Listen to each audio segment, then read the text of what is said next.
Mga kwento ni Felmo.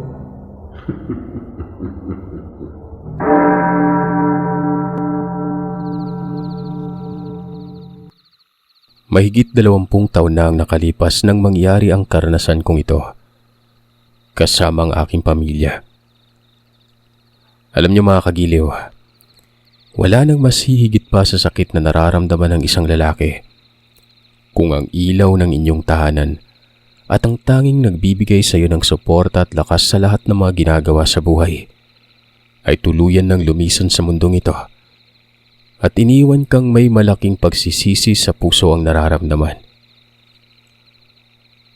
Isang mapagpalang araw sa lahat ng nakikinig na mga kagiliw at magandang araw sa iyo, Sir Seth. Ako nga pala si Lester, Tubong, Batangas. Simple lamang ang pamumuhay ko kasama ang aking pamilya. Isa akong magbubukid at ang itinatanim ko ay mga palay at mais. Kung hindi naman ay mga kamote, o di kaya ay mga kamoting kahoy. Nakatira pa lamang ako noon sa parte ng Nueva Ecija, kasama ang asawa kong si Emmy at ang 3 anak. 2 lalaki at 1 babayang anak ko. Kahit na mahirap lamang ang aming pamumuhay, ay masasabi kong masaya at tahimik nun. Mababait ang mga anak ko at magalang sa mga matatanda. Maalaga at masikaso naman ang asawa ko. Kaya't kontento at masayang-masaya talaga ako sa pamilyang binuo.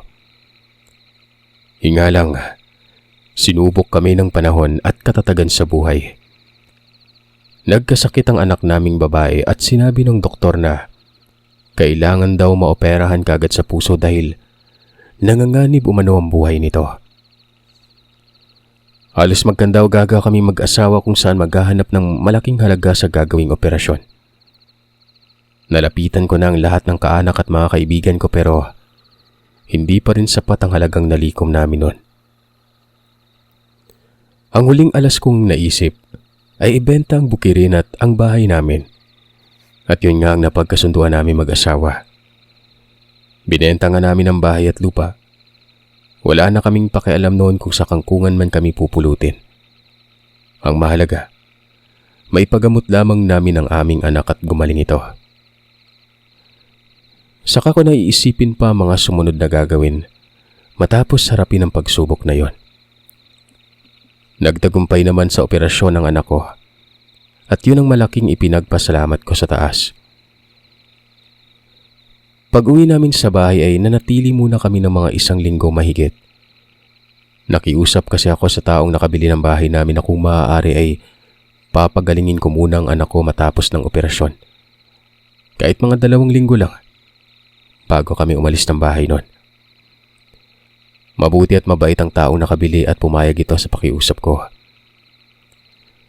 Noon ngang sumapit ang mahigit 1 linggo at medyo malakas ng anak ko ay nagpasya na kaming umalis ng pamilya ko. Pansamantalang uuwi na muna kami sa Capiz kung saan naninira ng pamilya ng asawa ko noon. Hindi na nga kami nagsayang pa ng oras.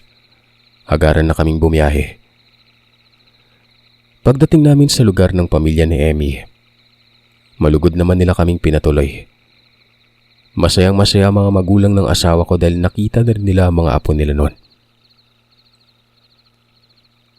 Ang sabi pa ng nanay ni Emmy, pwede naman umano kaming tumira doon sa kanila. May bakante silang lupa doon na pwede kaming magpatayo ng bahay para makapag-umpisa ulit kaming pamilya. Oo nga naman anak, dito na lang kayo ng pamilya mo para naman kahit papano matutulungan ka namin sa pag-aasikaso ng mga bata. Isa pa, isasama ko tong asawa mo dun sa pinapasukan kong trabaho. Malaki-laki yung sahod dun. Sigundang saad pa ng biyanan kong lalaki nun. Sinabi naman ng asawa ko na yun talaga yung balak namin. Kaya biglaan ang pag-uwi namin nun. Hayaan nyo na yung mga bagay na nawala sa inyo. Naniniwala akong mas sigit pang maipundar ninyo sa mga susunod kaysa sa mga nawala. Ang mahalaga ay naoperahan at nagpapagaling na lamang tong apo ko. Nakahinga ako ng maluwag matapos marinig ang lahat ng pinag-uusapan ng pamilya ni Emmy Ang buong akala ko kasi ay talagang mag-uumpisa kami mula sa simula. Yung tipong halos mamalimos na lamang kami para may makain at makikisiksik kami sa bahay ng pamilya ni Emmy. Pero hindi pala. Taos-pusong tinulungan nila kaming magpatayo ng bahay. Ipinasok din ako ng biyenan ko sa pinapasukan nitong trabaho. Sa mga nagdaang araw at linggo ay naging maayos naman ang lahat nun. Walang naging problema. Gaya ng aking asawa, mababait ang kanyang mga magulang. Inaasikaso ng asawa ko ang mga anak namin ng mabuti, habang ako naman ay kung ano-anong trabaho ang ginagawa ko para kahit papano madagdagan ang kinikita kong pera sa pinapasukan naming trabaho ng biyenan kong lalaki noon. Ang akala ko talaga, Sir Seth, ay wala na kaming mapagdadaanan pang mga mabibigat na problema. Pero maling-mali ako noon. Isang gabi, habang naghahanda ako ng hapunan, bigla na lamang sumakit ang tiyan ng asawa ko. Nang tingnan ko ito ay namimilipit ito sa sobrang pananakit ng tiyan nun. Inutusan ko yung panganay kong anak na puntahan ang mga biyenan ko para sabihin sa kanila ang tungkol sa nangyari kay Mrs. Halos magkatabi lang naman ang bahay namin, kaya madali lang na napuntahan ng anak ko yon. Nang makabalik na nga sila ay sinabihan na akong dalhin na namin sa paggamutan ng asawa ko. Agaran na namin siyang itinakbo papunta sa pinakamalapit na ospital. Nang makarating na kami at nasuri na siya ng doktor ay wala namang nakitang sakit ng mga doktor noon. Bagkos ay sinabi lang nila sa aming baka may nakain lamang umano na hindi magandang asawa ko kaya sumakit ang tiyan niya ng ganon katindi. Niresetahan kami ng gamot para sa pananakit ng tiyan noon. Sinabi ng doktor sa akin na pagdating umano namin sa bahay, painumin ko kagad ang asawa ko ng gamot para maibsan ang pananakit ng kanyang tiyan. Matapos akong bilinan, bumiyahe na ulit kami pabalik sa baryo. Sa pag-uwi nga namin, Sir Seth, habang binabagtas sa madilim na daan at halos walang kabahayan, nakaramdam ako ng kakaiba. Yung parang may nakasunod sa amin. Nung tingnan ko ang paligid nun, manaka-naka ako nang nakikita ang malaking ibong kulay itim na nagpalipat-lipat sa puno. May buwan ng gabing yon kaya't medyo naaaninagan ko ang ibong nagpalipat-lipat ng puno nun. Tahimik lamang yon. Wala akong naririnig na huni, kaya't ang akala ko ay simpleng ibon lamang na naghahanap ng matutulugan.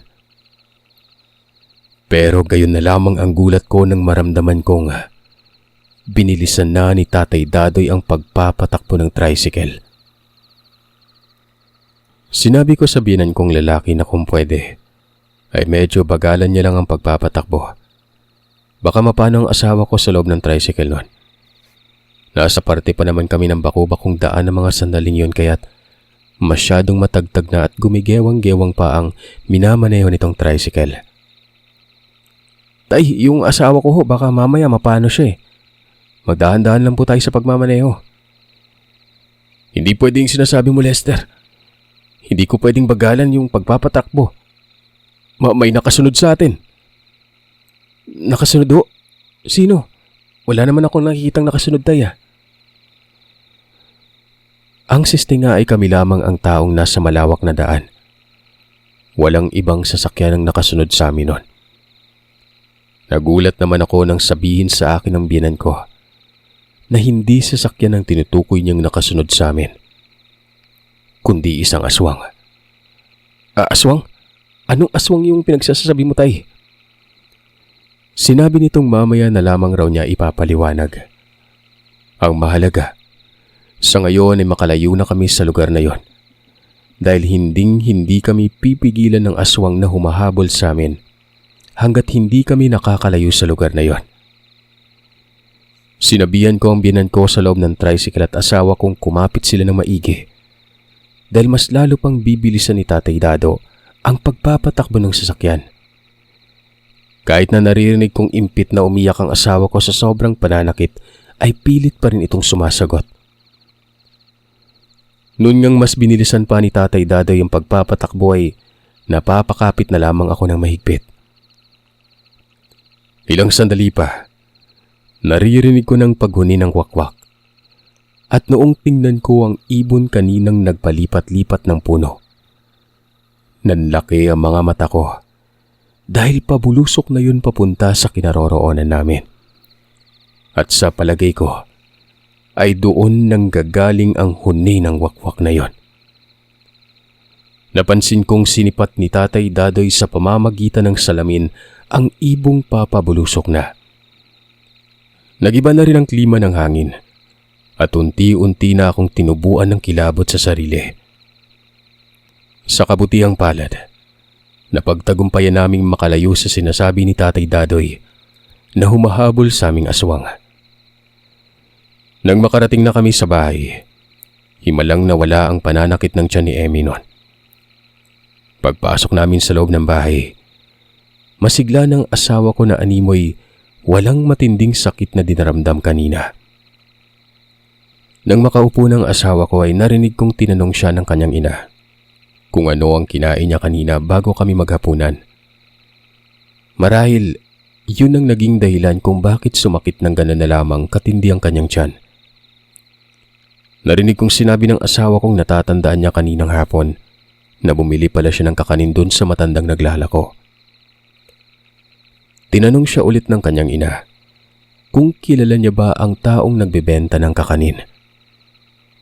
Umiling naman si Emmy at sinabing hindi niya nakilala ang matanda. Sinabi rin itong magmula noong dumating kami sa baryo nila, ayun pa lamang ang unang pagkakataong makita ang matandang babaeng naglalako. Baka hindi lang naluto ng maigi yung kakaning binibenta ng matanda na eh, kaya sumakit yung tiyan ko. Maliban kasi doon, wala naman akong ibang kinain. Pagrarason ng asawa ko. Sumingit sa usapan si Tatay Dadoy. Sinabi niya na kung ang dahilan lang ng pagsakit ng tiyan niya ay ang pagkain binili kaninang hapon. Bakit hinahabol kami ng aswang pauwi nun? Isa pa, kanina nung papunta pa lamang umano kami sa pagamutan, ay nakaramdam na siya ng hindi maganda. Yung ibong kulay itim ay kanina niya pa raw yun nakikita noong papunta pa lamang kami ng pagamutan. Hindi kaya buntis ka, anak? Kaya sinundan tayo ng aswang? Sabay pa kaming nagkatinginan ng asawa ko bago siya nagwikang malabo ang sinasabi ng kanyang ama dahil sa nagkaroon ng problema ang matris niya matapos maipanganak ang bunso namin. Ano ka ba naman, Dadoy? Baka naman napadaan lamang yon at natsyempo ang papunta kayo sa ospital, kaya nasundan. Tumangutang lamang si Tatay Dadoy pero batid kong hindi siya kumbinsido sa sinasabi na mag-ina. Anya pa nga, kung hindi buntis ang asawa ko ay baka may iba pang dahilan kaya kami sinundan ng aswang.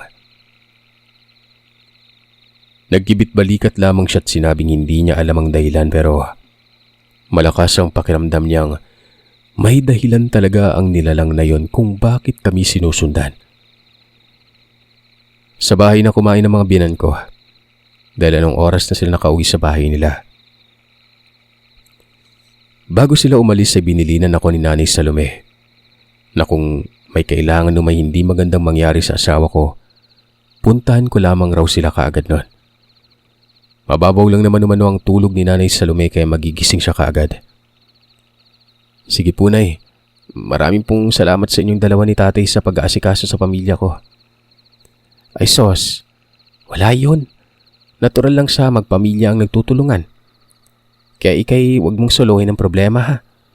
Kung sakaling may problema kayo ng asawa mo, nandito lang kami ni Tatay Dadoy nyo. Sagot niya at nagpaalam na nga silang uuwi nun. Isarado ko raw maigi ang pintuan bago matulog. Sa pagdaan ng mga oras at noong natulog na kami ng asawa ko, naalimpungatan ako nang makita kong wala sa tabi ko si Emmy. Bumangon ako at lumabas ng silid para hanapin ang asawa ko noon. Nag-aalala kasi akong baka may masama nang nangyari sa kanya. Sumama pa naman ulit ang makiramdam niya bago kami natulog. Saktong paglabas ko ng kwarto, natanaw ko sa pintuan ng bahay si Emmy. Papasok pa lamang ito. Basang-basa ang damit. Mabilis akong lumapit sa kanya at tinanong kung saan siya galing. Bakit basa ang damit niya at puro putik pa mga paa nito? Pansin kong hinang-hina naman ang asawa ko at nangangalumatang tiningnan ako noon. Magtatanong pa sana akong muli nang makita kong may bahid ng dugo ang kamay ng asawa ko at umaalingasaw ang napakabahong amoy noon. Alam kong sa kanya nang gagaling yung amoy na yon. Emmy, saan ka galing? Bakit ganyan yung itsura mo? Puro putik yung damit mo. May dugo pa yung kamay mo. Hindi pa rin sumasagot ang asawa ko, Sir Seth. Nanatiling nakatitig lamang ito sa akin at para bang wala siya sa sariling diwa noon. Dahil sa wala naman akong makuhang sagot mula sa kanya, mabilis ko na siyang hinatak papunta sa banyo. Binuhusan ng tubig para bumalik na siya sa sariling ulirat. Nang mabuhusan ko na siya ng tubig, napasinghap ng malalim ang asawa ko at doon pa lamang siya tila bumalik sa sariling diwa niya. Nagtatakang nagtanong pa siya kung bakit binuhusan ko raw siya ng tubig at bakit nasa banyo kami noon. Wala ka bang natatandaan kung anong ginagawa mo? Ano bang kaartihan to? Di sana hindi na ako magtatanong kung alam ko. Ibinaba ko ng bitbit kong timba at sinabihang alalahanin niya kung ano ang mga pinagagagawa niya at bakit nasa labas siya ng bahay sa kalagitnaan ng gabi. Wala sa sariling nasabihan ko siyang baka may lalaki siyang kinatatagpo sa labas ng bahay ng alanganing oras nun. Bilisan mo nang maligo dyan. Baka sipunin ka pa. Utos ko at iniwan ko na siya sa banyo noon. Alam niyo sir, aaminin kong nag-isip talaga ako ng hindi maganda sa kanya. Kahit sino naman siguro, kung makita mong wala sa tabi ang asawa mo at galing siya sa labas ng bahay nang nasa kalagitnaan pa ng gabit, basang-basa nun, maputik pa yung paa, laylay yung damit. Ano na lang iisipin mo, di ba? Lumipas nga ang gabing yung hindi ako iniimik ng asawa ko. Kahit na sa kinabukasan ay hindi niya rin ako iniimik nun. Magsasalita lamang siya kapag tinatanong o kaya naman ay kung may kailangan. Sa isip-isip ko, nag-iinarte. Tinanong lang kung anong ginagawa sa labas ng bahay ng 10 oras. Tinutopak na naman. Kumbaga sabi ko pa, bahala siya kung anong gusto niyang gawin sa buhay. Nagdaan pa mga araw. Mas lalo pang lumala ang lahat ng mga nangyayari sa bahay. Sa araw-araw kong wala sa bahay, nalaman ko na lamang ang lahat ng mga kaganapan mula sa panganay kong anak nun. Ayon sa mga sinasabi ng anak ko, magmula noong gabing sumakit ng matindi ang tiyan ng kanyang ina, ay palagi niyang napapansing may kausap na matandang babae ang nanay niya tuwing sumasapit ang hapon. Hindi umano pamilyar sa kanya ang mukha ng matanda. Nung minsang tinanong niya ang kanyang ina tungkol sa matanda, gayon na lamang itong nagalit. Kulang na lamang ay pagbuhatan ng kamay ni Emmy ang panganay naming anak dahil lamang sa katanungan na yon. Kapag nasa loob naman ng bahay umano ang kanyang ina, ay palagi lamang yung nagkukulong sa silid. Ayaw magpaistorbo. Kapag araw tinatawag nila ang nanay para manghingi ng pagkain, nagagalit ito. Halos pulyawan na sila noon. Pinayuhan ko ang mga anak kong huwag na lamang kulitin ng kanilang ina dahil maging ako man ay napapansin ko ring ilang araw nang wala ito sa sarili. Isang beses nun, dahil sa pagod na pagod ako sa trabaho, nung gabing gusto akong kausapin ni Emmy dahil may sasabihin umano siya tungkol sa hindi magandang nararamdaman niya. Binaliwala ko siya at sinabihang nag-iinarte lamang siya. Baka naburyo lamang siya sa bahay. Kako gumala siya. Pumunta siya sa bahay nila Nanay Salome at makipagkwentuhan doon para hindi siya mainip sa bahay. Alam mo, Emmy, pagod na pagod ako galing sa trabaho. Ito na nga lang ang oras na ipagpapahinga ko. Didistorbuhin mo pa ako. Matulog ka na dyan. Hindi na nga naulit pang muli ang pangungulit ng asawa ko makipagkwentuhan noon. Isang araw, tinanong ako ni Tatay Dadoy kung nag-away ba raw kami ni Emmy. Noon kasing pumunta sila ni Nanay Salome sa bahay, ayaw silang harapin ng asawa ko. Nagkukulong lamang umano yon sa loob ng kwarto at ang mga anak ko lang ang humarap sa kanila. Hindi po kami nag-away ni Emmy, Tay. Baka tinopak lang. Pasensya na po sa asawa ko. Ganun lang po talaga yun kapag wala sa hulog. Hindi namamansin at gustong laging nagkukulong lang sa silid. Hayaan niyo po, pagsabihan ko si Emmy na hindi tama yung ginagawa niya. Ay nako, wag na. Nakalimutan kong sadyang tupakin pala yung anak kong yun. Pagpasensyahan mo na kung naitanong ko yung tungkol sa inyong dalawa ng asawa mo Wala po yun, Tay. Pasensya na rin po sa hindi magandang pinapakitang pag-ugali ng asawa ko Alam niyo kasi palagi na lamang sumasama yung pakiramdam niya Kaya isa din siguro yun sa inaalburuto niya. Doon ay muli akong tinanong ni Tatay Dadoy kung dinala ko na daw ba sa pagamutan ng asawa ko para patingnan ng kalagayan. Napapansin rin daw kasi nilang nangangayayat na nga si Emily noon. Tumango naman ako at sinabing ilang beses ko nang dinala sa pagamutan ng asawa ko at umiinom na rin siya ng gamot kaso ganun pa rin. Lagi niyang inirereklamang sikmura niya. Sumasakit raw kasi yun. At kahit na marami ng kinakain niya ay parang hindi siya nabubusog. May ibang putahing pagkain siyang hinahanap pero hindi ko naman alam kung ano yon. Daig pa nga po yung naglilihi O kaya nagme-menopause. Mainit lagi yung ulo pati mga bata pinag-iinitan na rin. Hindi naman po siya ganyan dati. Pinayuhan ako ni Tatay Dadoy na hayaan na lamang daw munang anak niya. Intindi na lamang at pasasaan ba't maayos din naman ang lahat. Nga pala, nabalitaan mo ba yung alagang kalabaw ni Paring Romy? Namatay raw Aswang daw yung pumatay. Pag-iibang paksa nito. Talaga ho? Baka naman tao lang yung may gawa nun. Baka isa sa mga nakaalitan ni Mang Romy yung pumatay sa alaga niya.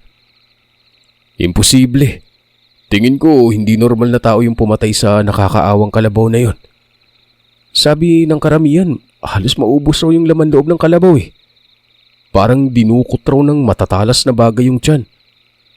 Hinatak ng hinatak yung laman loob Hindi yung tipong sinaksak ng kutsilyo Talagang dinukot.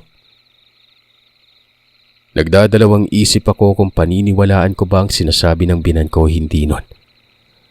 Parang ang gulo kasi ng pagkakakwento niya.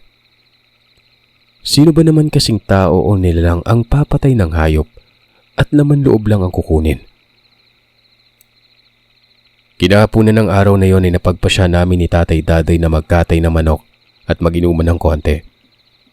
Masyado kasing napasarap ang kwentuhan namin tungkol sa mga sunod-sunod na nangyayaring kababalagan sa baryo. Nung kinakatay ko ng manok, pinakiusapan ko ang asawa kong siya na ang magluluto ng manok na yon. Tumango naman ito at sinabing bibili lang raw muna siya ng pangsahog sa tindahan. Nang magilitan ko na sa leeg ang manok ay isinalin ko na kaagad sa mangkok ang dugong lumalabas sa leeg nito. Nang matapos kong linisin at nahiwa ko na rin ang panandalian, ay lumabas ako ng bahay para kumuha ng dahon ng sili at papaya. Nagmadali akong pumunta sa kapitbahay nun para manghingi. Matapos makahingi ay nagmadali na akong bumalik sa bahay para ibigay sa asawa ko ang gulay na nakuha dahil usapan namin siya nga magluluto. Pero pagkalapag ko pa lamang ng gulay sa lababo, napansin kong wala na sa pinaglagyan ko ang mangkok na may lamang dugo ng manok. Hinanap ko yon. Mamaya, naitapon yon sayang naman. Pero halos malibot ko ng tingnan ng kusina pero hindi ko pa rin makita. Emmy, Nakita mo ba yung mangkok na may lamang dugo na manok dito? Dito ko lang siya nilagay sa lababo. Oh. Nakita mo ba? Saglit na natigilan si Emmy at para bang nagulat pa siya sa tanong ko. Natataranta namang sumagot siyang hindi niya raw napansin ang hinahanap ko na yon. Baka naman kung saan-saan mo lang nailagay ang sinasabi mong mangkok na may lamang dugo. Napakaburara mo kasi kung kumilos. Pagtatanong lang naman, nagagalit ka kaagad. Wika ko nun. At imbis na pag-usapan naming dalawa na siya ang magluluto ng manok nun, ako na lang tuloy yung nagluto. Tinopak na naman yung sumpuking kong asawa. Na mga sandaling yun, ibang-iba na talaga ang pag-uugali niya. Napapansin kong maraming mali sa kanya. Pero dahil asawa ko nga at nakasama ko na ng ilang taon, hindi ko na lamang pinansin ang pagbabago ng ugali nito. Nang matapos na akong magluto ay nag-inuman na nga kami ni Tatay Dadoy. Samantalang ang asawa ko naman, kakwentuhan niya si Inang. Sa bakuran ng bahay kami nag-inuman dahil sa maliwanag naman doon. Kasama pa namin nag-iinuman noon ng isa pang kapitbahay namin. Yung nabiktima yung alaga niyang kalabaw, si Mang Romy. Sa katagalan ng pag-iinuman ay may nakita akong matandang babaeng nasa kabilang kalsada. Nakaharap yun sa bahay at para bang may tinatanaw. Hindi ko alam kung sino ang tinatanaw niya kaya hindi ko na lamang pinagtuunan ng pansin ng matandang yon. Sa halip ay nakinig na lamang ako sa kwentuhan ng dalawang matanda ukol sa mga kababalagang nangyayari sa baryo. So ayun na nga, wala namang nangyaring kakaiba ng gabing yon hanggang sa matapos kami. Pero noong natulog na kami, ganun na lamang ang gulat ko at talagang napabalikwas ako ng bangon. Nang marinig ko ang asawa ko at ang panganay kong anak na tila ba nagtatalo. Humihingi ng tulong ang anak ko at tinatawag niya ang pangalan ko. Parang nasasaktan yon. Halos talunin ko na ang higaan at tumakbo palabas ng kwarto. Nang makapunta na nga ako sa sala, grabe ang kilabot ko sa buong katawan. Nakita kong nakasalampak sa sahig ang panganay kong anak. Pilit na inilalayo ang sarili nito sa kanyang ina. Habang hawak-hawak ang brasong, may umaagos na dugo. Nang tingnan ko ang asawa ko nun, kitang-kita kong walang tigil sa pagtulo ang laway niyang malalapot at namumula ang mga matang animoy may isdang bilasa. Nagtaasan rin ang kanyang mga buhok na parabang singtigasyon ng alambreng, nakadapa sa sahig na parang pusang naglalabas ng nakakakilabot na boses. Naaakalain mong nanggaling sa kailaliman ng lupa. Nanilisik ang mga matang marahang lumalapit ang asawa ko sa panganay kong anak nun. Kita ko ang takot na nararamdaman ng anak ko habang binabanggit ang pangalan ng kanyang ina't nagmamakaawang wag siyang saktan. Emmy! Anong ginagawa mo? Walang hiya ka! Anak mo yan! Bulyaw ko at hindi ko na mapigilan ng sariling murahin ito. Mabilis na hinambalos ko ng kahoy na panungkit ng damit ang asawa ko dahil sa kahit na anong pigil ang gawin kong pagsisisigaw at pagsaway nun. Hindi man lamang ito nakikinig. Wala akong pakialam kung saan man siya tamaan. Alam kong mali ang nagawa ko sa asawa ko, Sir Sat, pero kahit sino man, kapag nasa ganung sitwasyon, mas pipiliing iligtas ang anak kesa sa asawa. Mas lalo pang nanlilisik ang mga mata niyang tiningnan ako at walang ano-ano'y dinambahan ako na parang pusa nun. Sabay hagpang dumog sa akin. Anak, humingi ka ng tulong. Tawagin mo sila tatay. Dalian mo. Utos ko sa anak ko. Pilit akong nakikipagdumugan kay misis na sa mga oras na yon, wala na talaga sa sarili. Para na siyang baliw dahil sa wala na siyang pakialam kung ano ang pinaggagawa niya. Inaakma niyang kakagatin ang braso ko at walang tigil na pinagkakalmot yun. Kaya naman todo salag na rin ako at sinisigawan ito. Amy, tumigil ka na. Papatulan na talaga kita. Nakadrugs ka ba? Patuloy ako sa pagpupumilit na hulihin ng kamay niya para pigilan ang pagwawalang ginagawa niya. Nung mahuli ko ng kamay ni Amy, mabilis ko na yung tinalian pansamantala gamit ang damit. Binusalan ko na rin ang bibig nito para hindi siya makakagat. Pasensya ka na, Amy, pero ito lang yung paraan na alam ko. Patawad talaga kung nasaktan kita. Maya-maya'y dumating na ang mga magulang ni Amy. Pagpasok nila, napalatak si Tatay Dadoy at nag-aalalang lumapit sa asawa ko. Mag-iingat ka, Tay. Diyos me, anong nangyayari dito? Sandali, kailangan na nating dalhin sa albularyo yung anak ko. Nang gabing yon ay dinala na nga namin ni Tatay Dadoy ang asawa ko sa albularyong kakilala niya. Nagpaiwan naman si Nanay Salome dahil siya ang magbabantay sa mga anak ko noon. Isinama namin ang panganay kong anak. Papatingnan ko rin siya sa albularyo. Ang sabi kasi ng anak ko ay kinagat siya ng kanyang ina sa braso. Nang makarating na nga kami sa bahay ng albularyo, mabilis na ipinasok sa loob ng bahay ang misis ko na yon. Paglapag pa lamang sa upuan ng misis ko ay pilit na itong nagwawala at nagsisisigaw na para bang sinasaktan siya. Habang ginagawa ang proseso ng panggagamot, ay halos maligo na sa pawis ang albularyo. Hinihingal na rin ito at mahahalata mo sa kanyang itsura ang pagod na nararamdaman. Kamusta, Mang Deo? Maayos na ba yung lagay ng anak ko? Nag-aalalang tanong ni tatay nun.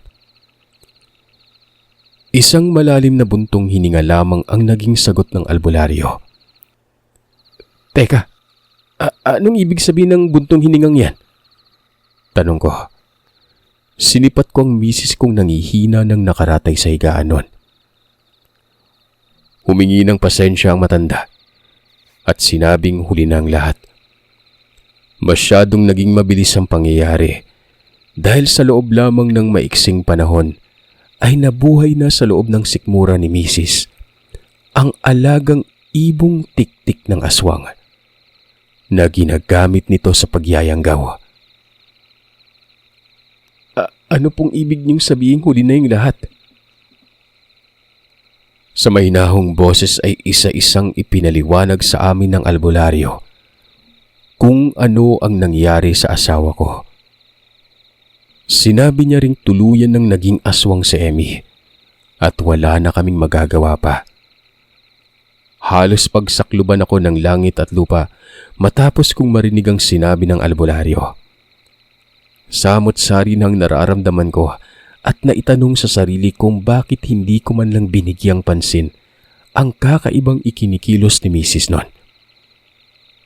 Siguro, kung pinuna ko na nitong mga nakaraang araw yung mga kinikilos niya, baka hindi siguro umabot sa ganitong, kasalanan ko to. Kasalanan ko lahat ng to. Isa lang ang paraan para matigil na ang pagiging aswang ng asawa mo. Yun ay ang patayin siya para hindi niya na maisalin pa sa ibang pagiging aswang. Nasisiraan ka ba? Anong papatayin yung pinagsasasabi mo? Baka may iba pang paraan.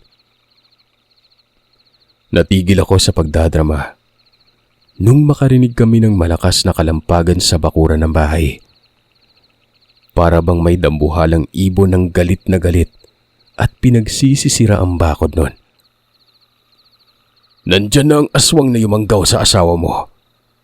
Kukunin na siya. Dadali na sa kung saan man maninirahan ng aswang na yan. Gagawin niyang alipin ang asawa mo. Dito lang kayo. Haharapin ko yung bruhang hayop na yan. Anya pa ng albularyo. Puno ng puot, galit at pagsisisi ang nararamdaman ko na mga sandaling yon. Kaya naman nang makita kong itak na nakasukbit sa gilid ng bintana ng bahay ng albularyo. Kinuha ko yon at lumabas ng bahay. Sa isip-isip ko, papatayin ko ang aswang na yumanggaw sa asawa ko. Hinding-hindi ako papayag na makuha niya si Emmy. Bago pa man ako makalabas ay sinubukan pa akong pigilan ng anak ko at ni Tatay Dadoy pero hindi yun nangyari. Sinabi ko sa kanilang bantayan nila si Emmy at huwag hayaang makuha ng aswang.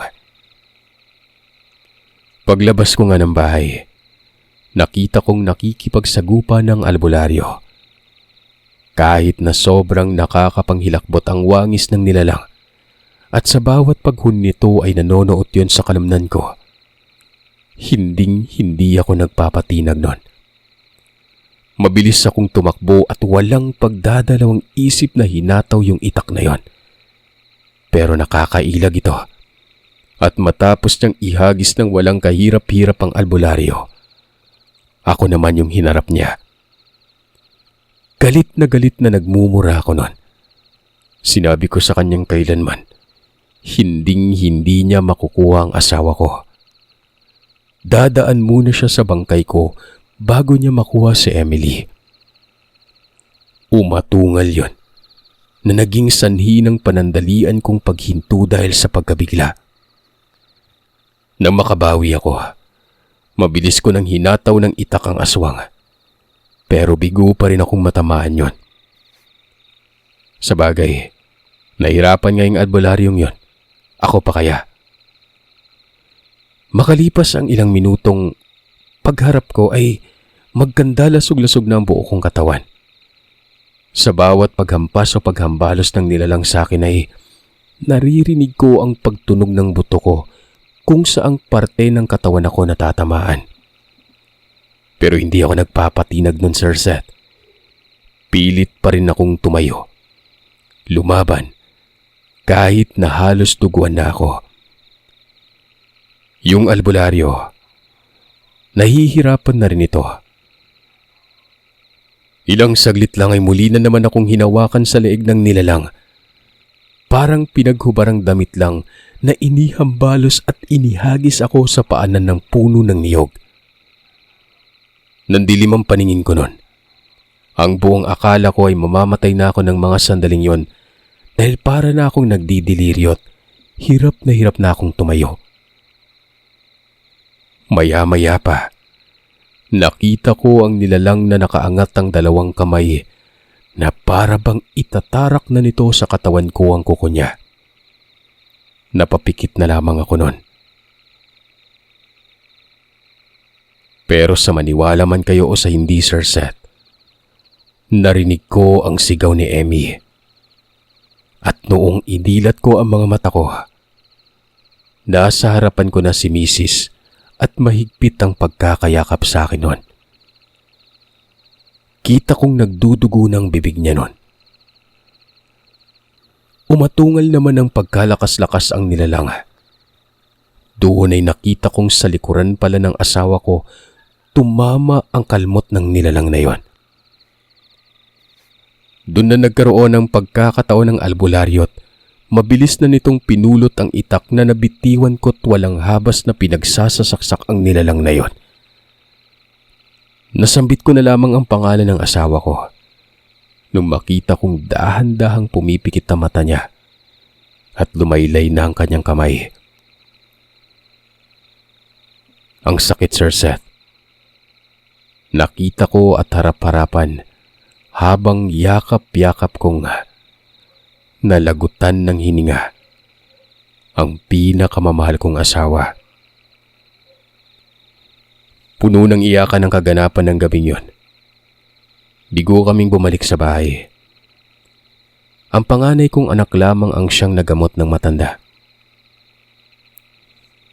Kinabukasan nun, nabalitaan naming may namatay na matanda sa Karatig Sitio. Tiningnan ito ng panganay kong anak para kumpirmahin kung yun ba ang matandang palaging nakakausap ng kanyang nanay. Kumpirmado. Siya nga yun, Sir Seth. Ang matandang minsang nagbenta ng kakanin sa asawa ko. Siya din ang matandang nakita ko noong nag-iinuman kami ni Tatay Dado. Nalaman ko rin na kaya pala nawala ang dugo ng manok nung gabing nagiinuman. Kinuha yun ni Emmy at ininom. Isang napakasakit na aral ang natutunan ko ng mga panahon na yon. Dapat, hindi ko binaliwala yung mga bagay-bagay na napapansin ko. Lalo na sa loob ng pamamahay at sa pamilya ko. Akala ko talaga'y simpleng problema lamang ang kinakaharap ko nun. Yun pala, sobrang lala na. Doon ko din napagtanto na sana habang dumadaing ang misis ko, tungkol sa nararamdaman niya, sana hindi ko binaliwala yun. Sana hindi na lang umabot sa puntong lumala ang lahat. Sana hindi ko sinabihan si Emmy na nag-iinarte lang para hindi na niya itago sa akin ang nararamdamang sakit nun. Hindi ko napapahabain ang kwento na ito, Sir Seth. Hindi ko na alam kung ano pang sasabihin ko. Ibinahagi ko lamang ito dahil bukod sa gusto ko mawala ang sakit na nararamdaman ko magpasa hanggang ngayon, ay maipabatid ko rin sa inyong tagapakinig kung gaano kahalaga ang buhay ng mga mahal natin.